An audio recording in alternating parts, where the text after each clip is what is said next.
The experience I'm about to recount to you is quite short, unfortunately, but I also remember it quite vividly. You remember Wally, right? Cute little boy who served as your rival in Ruby, Sapphire, and Emerald? Yeah, he's one of my favorites easily, hands down.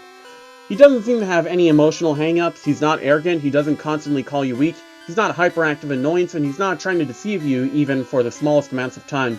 He's just a sweet, innocent little boy who wants to be a good trainer. He's the one I hated to beat, but at the same time, I loved it. The way he accepted his defeat at my character's hands with the vow to try harder makes me feel like I was a motivator of some sort. I wasn't beating him mercilessly, I was just helping him get better. It had been quite some time since I played my Pokemon Ruby game, a few years at least, but I never once misplaced it. As I suddenly got the urge to play it one day after watching the Jirachi Wishmaker movie, I found it neatly tucked away in my sock drawer in the exact same corner which I had left it.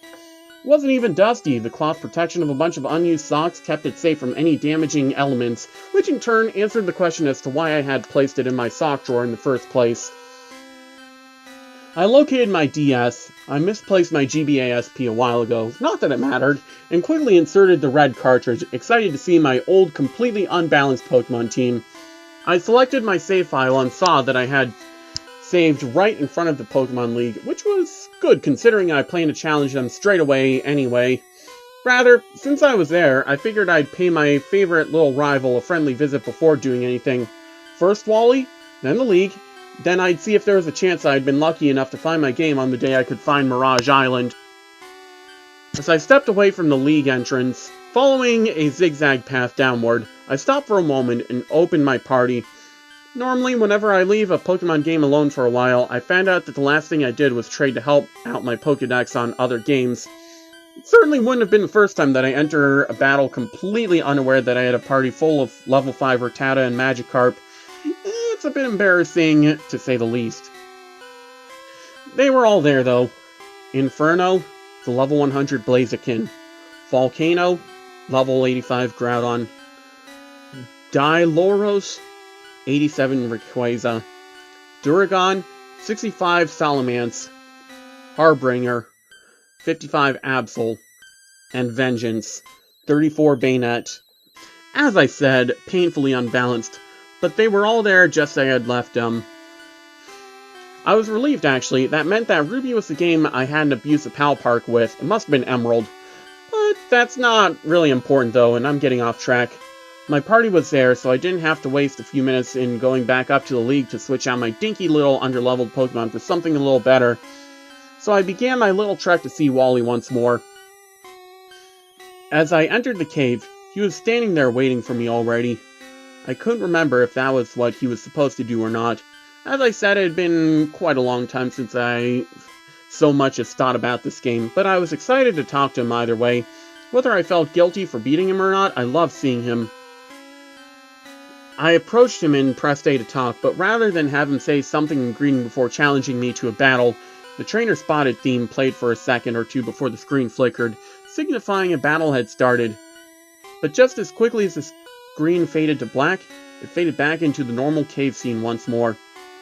Only Wally was no longer there. I shrugged it off, thinking that years of having the cartridge actually put a little wear on the game's inner workings. Not that I'm actually techno-savvy enough to really know how that'd work.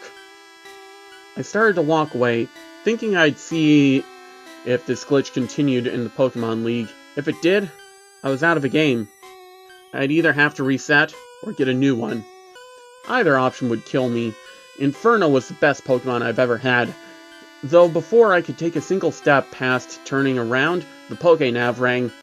I didn't think it could function properly in caves and the like, but since I was kind of close to the exit in open air, I supposed it made sense for it to work. ... Wally, come to Petalburg. Click. I'm not entirely sure how to explain it, but with the little hiccup my game just had with the battle scene, and the face that I'm almost positive that small bit of dialogue wasn't scripted, I just felt uneasy. Nonetheless, I got out of the cave and selected Diloros to fly to Petalburg City. When I got there, I could definitely tell something was off. The whole area looked foggy, and all the colors looked as though they'd been washed out, leaving the normally cheery little town looking rather dismal. Even the music was different, just slightly though.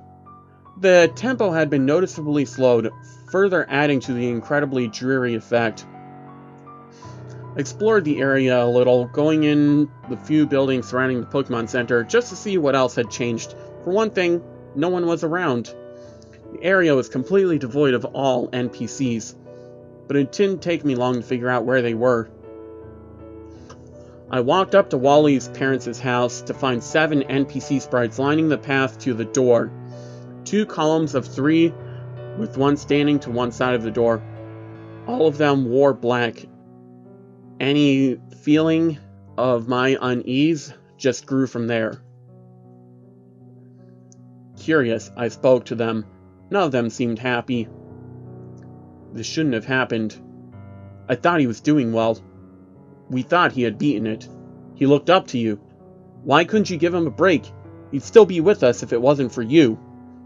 You didn't think he was good enough to move further. It's your fault.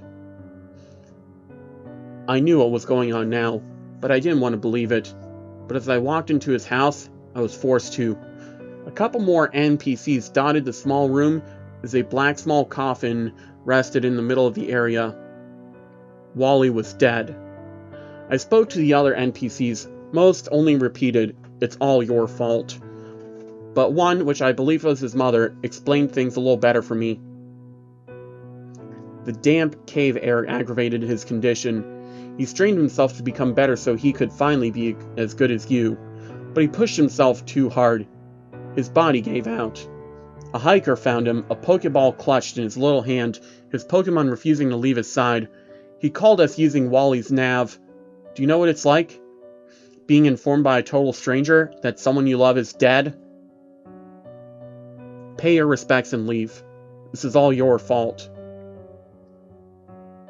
By now I felt absolutely terrible. Wouldn't you? So I did as I was told and walked up to the small casket. As soon as I touched it, the music stopped and a blank dialogue box popped up. It stayed there for a few seconds before a single word was slowly typed out on it. Why? A battle started, a real one this time, rather than the teaser I had experienced before. My heart sank as Wally's sprite slid into the opposing trainer's spot. His skin was pale, colors washed out, and he looked quite sad. But what hurt the most was the opening battle announcement. Pokemon Trainer Wally, once one last battle.